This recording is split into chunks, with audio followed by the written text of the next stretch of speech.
如果你係因為旺旺而 click 入嚟嘅，我想先拜託你聽到最後，因為呢一集唔係只係講一個悲傷嘅故事，而係想同你講清楚一件事。你睇完之後，如果真係有所領悟嘅，係真係可以幫到旺旺。我會嘗試用理性、邏輯、哲學、佛法、道法去講清楚點解我哋嘅理解、善念、回向係有用嘅。佢哋可以成為旺旺嘅福德，亦都可以令到我哋喺而家咁難過嘅時候，可以慢慢釋懷。所以我想請你花十幾分鐘嘅時間，當係送旺旺最後呢一段路，因為你聽到最後明白嘅唔止係道理，仲可能係幫旺旺積福嘅一份心意。首先講清楚，呢一集唔係導人迷信，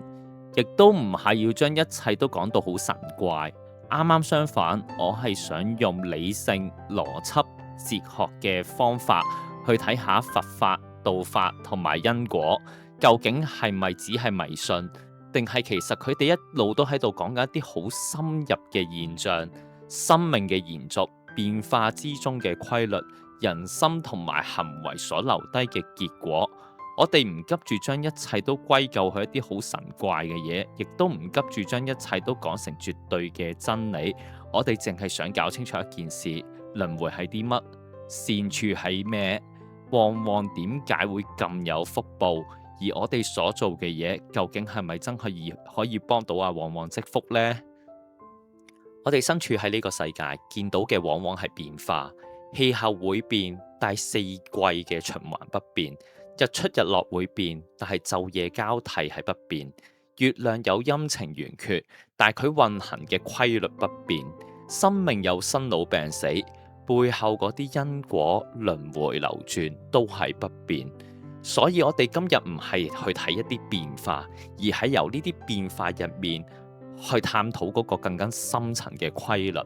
好多嘢表面上係變，但係其實背後係一套不變嘅秩序。好多生命睇嚟好似走咗，但係背後唔一定係消失，而係進入咗另一種延續。呢個就係我想借旺旺去講嘅第一層。萬物無常，但係無常入面有不變嘅恆常規律，可以俾大家去捉到。由科學角度去睇，我哋成日見到嘅係轉化，而唔係無中生有。物質不滅，能量守恒。都提醒緊我哋，呢個世界有好多時候係改變個形態，而唔係憑空消失。根據呢個邏輯去睇，生命背後所代表嘅一個靈魂，亦都唔會係憑空出現、憑空消失。所以喺佛教入面，佢哋稱呢一個最原始嘅靈魂叫做佛性，或者叫做如來自性。喺道教入面，我哋叫佢做元神。喺西方哲學入面，笛卡爾嗰句我思故我在，嗰個我思喺度提醒緊我哋，生物唔只係肉身，仲有一個更加深層嘅存在意識。當然呢啲講法唔係完全相同，但係佢哋都喺度提醒緊我哋同一件事：生物唔係只靠肉體去定義，生命亦都唔係只係見到呢一部分。所以喺呢個角度去睇，旺旺唔係消失，而係由一個狀態轉入下一個狀態。而我哋今日所做嘅一切理解、祝福同埋回向，都喺度幫緊佢鋪一條更好嘅未來道路。喺佛法入面，我哋成日講無常，無常唔係叫人悲觀，而係叫人睇清楚世間嘅一切都唔係固定不變嘅。但佛法唔止講無常，仲講因果，一切行為都會留低痕跡，一切心念都會形成方向。所以一個生命喺離開之前，唔止係睇佢受過啲咩苦，亦都要睇佢留低咗咩心念，走向咩方向。如果個生命喺一個極度痛苦之中，仍然冇被仇恨吞噬，仍然保有愛護、守護、牽掛自己小朋友嘅呢種心念，本身就係一種好強嘅善業傾向。六道輪迴有一個特點，佢係成全人心念嘅地方。當一個人唔愛思考、沉迷愚痴，就自然同畜生道相應，做一個愚痴嘅眾生。當一個人貪欲極重，就自然同餓鬼道相應，喺無盡嘅渴求入面掙扎。當一個人仇恨心極重，就自然同地獄道相應，日日都同其他眾生互相仇恨、互相傷害。例如嗰啲仇恨心好重嘅小朋友會走去虐待狗仔嗰啲呢，就係呢一種地獄道啦。所以六道唔只係外在嘅去處，更加係心念嘅投射同埋成全。呢個世界其實好公平，你點樣生活你就點樣走，你點樣諗你就點樣去。往往嘅心念去向，往往喺好多人嘅心目中就係一個咁嘅存在。佢唔係用攻擊去回應傷害，而係用守護去回應痛苦。佢令好多人第一次感覺到，原來善良唔係一個好抽象嘅意思。原來一個生命喺最痛苦嘅時候，仍然可以咁溫柔、咁善良。佛法講輪迴唔係為咗製造神秘感，而係為咗提醒我哋，生命唔止喺呢一世嘅片段，一個生命所累積嘅心念、行為、慈悲同埋善意，都可以成為未來去向嘅力量。所以我相信，往往會去善處，唔係因為我哋要安慰自己，而係因為我哋由佛法嘅角度睇，佢臨終嘅時候，佢嘅心，佢生前嘅表現，仲有咁多人因為佢而生起嘅慈悲善念，呢啲全部都形成緊一個好強烈嘅善緣。另外，佛祖亦都曾經講過，如果一個眾生令到人哋身心歡喜，咁佢嘅來世果報就係人見人愛，例如靚仔靚女。如果個眾生品格高尚，亦都會有一個來世受人尊重嘅果報。布施唔只得一種，有三種。財施，簡單講，即係物質上嘅幫助；無畏施，意思就係令到對方安樂、方便、安心。仲有法布施，即係智慧上嘅分享同埋幫助。往往佢雖然冇能力做到財施，但係佢引起咗世界人關心一件尊重生命嘅事，已經係一個好強大嘅無畏施。仲未計佢令到咁多人喜愛，而我就借今次呢件事借花敬佛，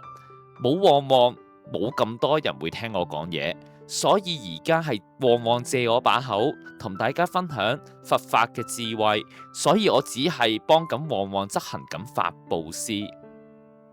至於道家道教嗰邊，其實都係講緊同一樣嘢，一種無形但持續運作嘅法則。我哋睇自然見到四季嘅循環，我哋睇個天空見到日出日落，我哋睇生命見到生死往返，呢啲都喺度提醒緊我哋，世界唔係混亂嘅，佢背後有一套你可以感受到，但未必完全可以宣之於口嘅道。大家留意到佛祖講嘅法背後有一種平衡同埋循環嘅概念，例如財布施會導致財運好，就好似《道德經》入面嗰句天之道，損有餘而補不足。我創立守真道同埋呢個 YouTube channel，本身只係諗住講下歷史、文化、宗教、哲學同埋傳統智慧現代化，諗住透過唔同嘅方面角度去弘揚呢一種正信嘅道家或者傳統諸子百家嘅哲學思想，唔以迷信為本，係用理性、哲學同埋修行去理解生命、因果同埋輪迴。但係估唔到啱啱開始呢一個台就遇到旺旺呢件事。今次借助旺旺呢一件事，相信好多人都同我一樣，個心係好唔舒服嘅，好需要一個出口或者一個方法去釋懷。所以我上一集出咗一篇用佛祖某一世輪迴做過兔仔嘅故事，去印證旺旺喺未來嘅佛菩薩。而今集我就係說明背後嗰套邏輯。如果因此而令到更多人得着正見，明白到因果概念，同埋幫助到大家釋懷嘅話，亦都係喺度幫緊旺旺積緊一個好大嘅福德同埋法布施。亦都正係因為咁，大家對旺旺發起嘅每一個願心都唔係空嘅，而係真係可以幫到旺旺嘅善念。好多人都會問，我喺度悼念、祈禱、回向，真係有用咩？如果輪迴真係心念嘅延續，如果善處係由善念去感召的話，咁我哋嘅每一次因為旺旺而生起嘅善念、慈悲心，每一次願意為一個生命去停留、思考、感動，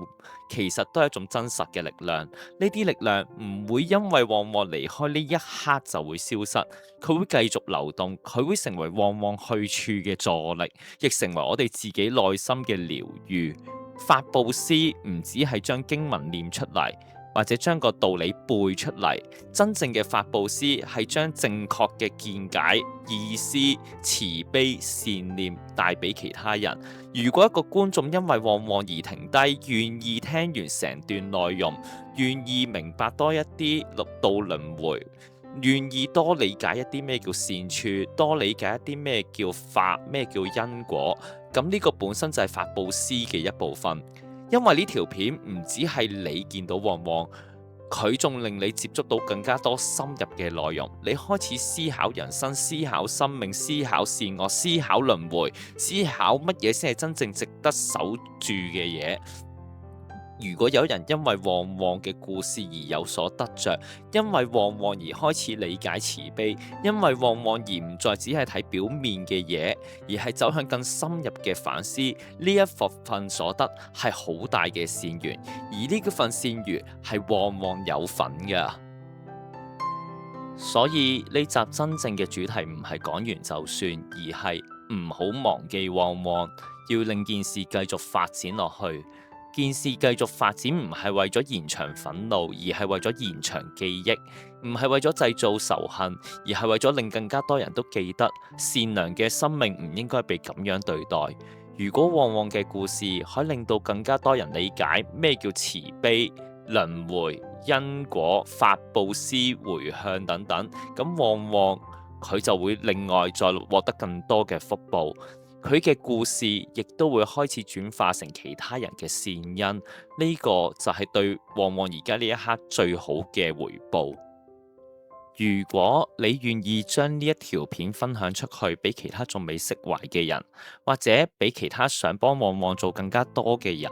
咁你其實喺度做緊兩件事。第一，你喺度幫人釋懷嘅，叫做無畏施；第二，你喺度幫人明道嘅，呢個叫法布施。所以每一次分享都係一個善意嘅舉動，每一次轉發都係俾更加多人接觸到正見嘅機會，每一次推薦俾朋友都係喺度幫旺旺積緊一份福報。最後，我想用最平靜嘅心講一句說話，願以呢一集嘅法布施回向旺旺，願旺旺離苦得樂，轉生善處，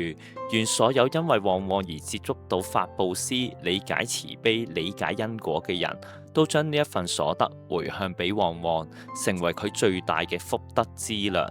亦願我哋唔好忘記旺旺，令到呢件事繼續發展落去，令呢一份記憶成為更加多人向善嘅力量。如果你聽到呢度仲未停條片嘅話，我希望你繼續聽落去，因為你最後明白嘅可能唔止係呢件事，仲包括